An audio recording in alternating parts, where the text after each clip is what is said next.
ओम है जीवन हमारा, ओम प्राणाधार है। ओम है करता विधाता, ओम पालनहार है।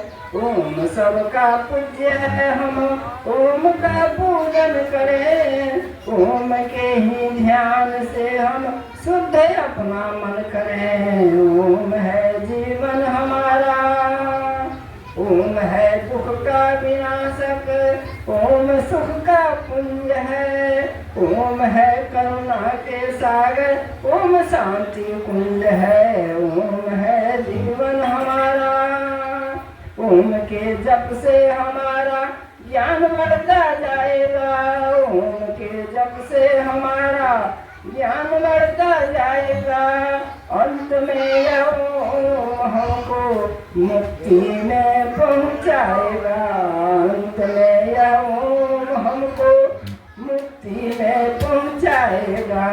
ओम है जीवन हमारा। मुक्ति के संबंध में सुनाया गया था। अब स्वामी दयानंद सरस्वती की वाणी में सूर्य ने कि ओम मुक्ति में पहुँचाएगा। ओम को ठीक से पकड़ना है, ओम को ठीक से जपना भरना है। आइए सत्संग को ठीक से सुनेंगे छोटे छोटे वाणी के द्वारा। बंधन गुरु पद कंज, कृपा सिंधु नर रूप हरि, महामोह तम कुंज, जासु वचन रवि कर करा। धन धन सतगुरु सुखद महिमा कही न जाय, जो कछु कहूँ तुम्हारी कृपा, मुझे कछु न बसाए। मंच पर विराजमान हमारे पूज्य बाबा, सत्संग में पधारे सभी पूज्य सत्संग सदात्माओं, पुण्य माताओं, भक्तिमती बहनों, धर्म प्रेमी श्रोता सज्जन सबके चरण में मैं वंदन प्रणाम करता हूँ। पहले भाग से सुने आप लोग ईश्वर के विषय में जानने के लिए वेद भगवान की वाणी। बड़ी लंबी बात होती है, उतनी बात नहीं कहूँगा। अब लोग ईश्वर को सुनना चाहते हैं कि देखना चाहते हैं? हाथ उठाइए। जो सुनना चाहते हैं कि देखना चाहते हैं ईश्वर को, हम सुनना भी सकते हैं, देखा भी सकते हैं।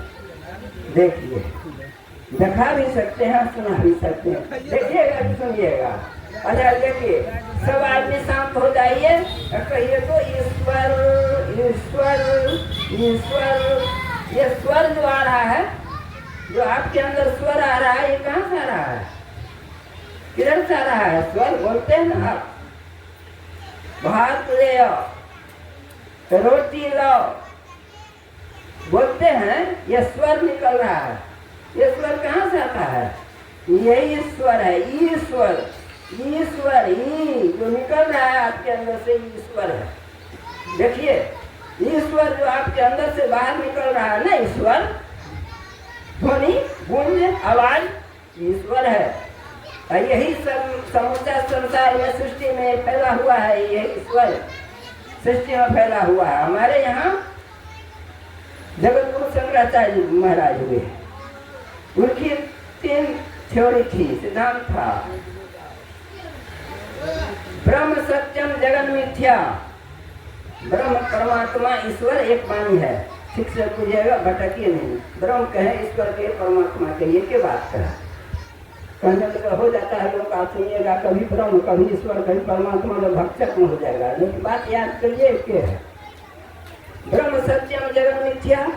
ब्रह्म सत्य है, संसार झूठा है। एक दूसरी बात, सर्वम खलुमिदं ब्रह्म।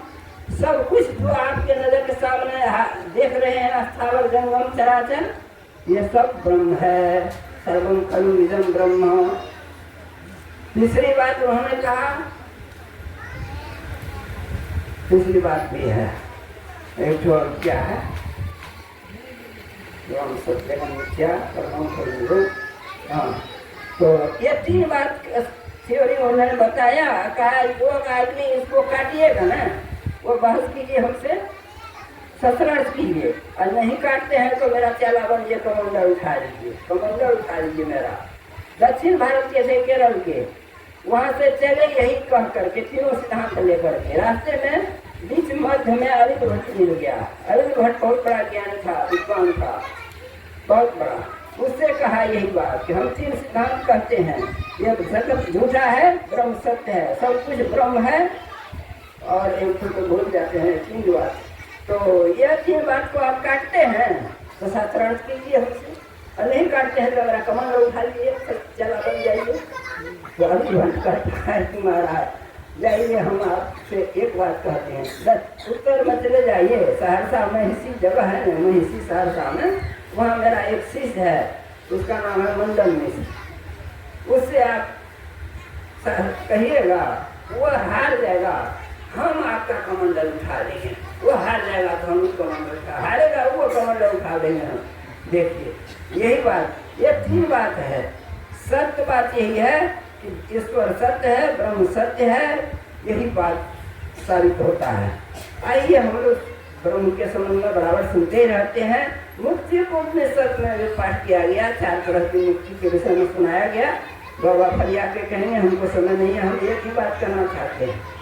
अगर आप मुक्ति को जानना चाहते हैं ठीक से तो समझिए ठीक से। अभी तक किसी ने मुक्ति को नहीं समझा है, मुक्ति को समझा नहीं। एक ही ग्रंथ में जो लिखा हुआ है उसमें पढ़ते हैं, उसी को भूलते रहते हैं, उससे नहीं होगा, बहुत बातें होती हैं।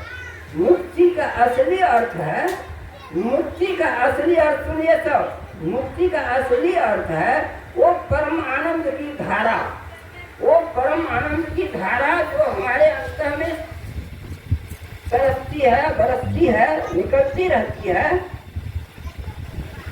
उसको पा जाना, उसको पा जाना। जो हमारे आनंद की धारा हमारे अंदर में ही स्फुटित हो रहा है, प्रवाहित हो रहा है, उसको पा जाना मुक्ति है। आनंद की धारा को पा लीजिए, मुक्ति हो गई। मरने को मुक्ति को देखेगा, देखेगा, मर जाएगा तो मुक्ति देखेगा, देखोगे हम मुक्ति देखता हुआ, ये तो जीते ही होगा। आनंद की वह परम धारा जो कभी सूखती नहीं है, कभी सूखती नहीं है, उसको पा जाना मुक्ति है।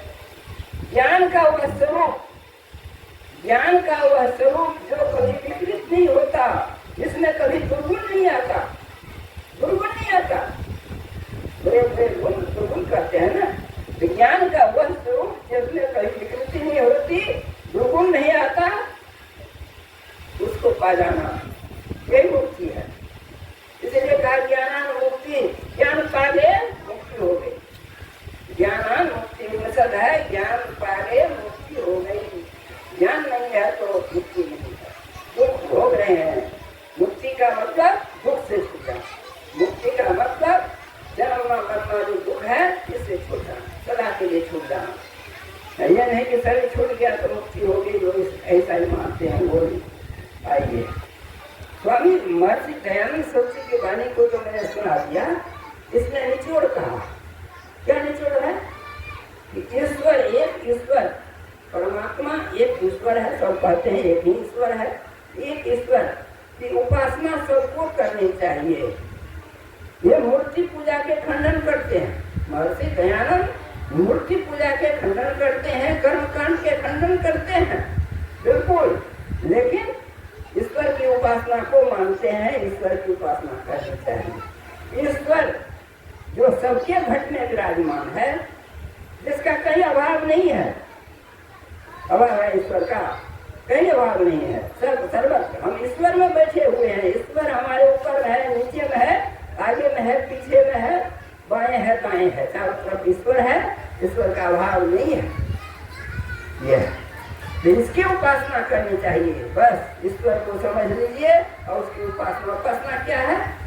उपासना को कहते हैं, माँ बहन पर क्या था नहाये में उपास रखी थी सिया में, तो भूखे प्यासे रहना उसको समझ के उपास कर लिया, सांझ हुआ भूखा तो ये है, लोटा में पानी लिया, इस मंदिर उस मंदिर जलिया कर चली गई घूमते ढंग से, जितना मंदिर शासन में जल ढाल दिया, उपासना कर दिया। उपासना वो नहीं है, उपासना है उप आसना। जैसे बाबा बैठे हैं गुरु महाराज के बगल में, है कि ये है उपासना, उप आसन, उप आसन, उपासन, उप से निकट तो कहते हैं ये उपासना है। तो ये महर्षि दयानंद कहते हैं सबको उपासना करनी चाहिए, अर्थात ईश्वर के सानिध्य में रहना चाहिए। कैसे रहिएगा? जिसको आंख से नहीं देखते हैं, ये अनुभव है, आपको अनुभव बतावेगा। यही लिए गुरु महाराज जी ने कहा है।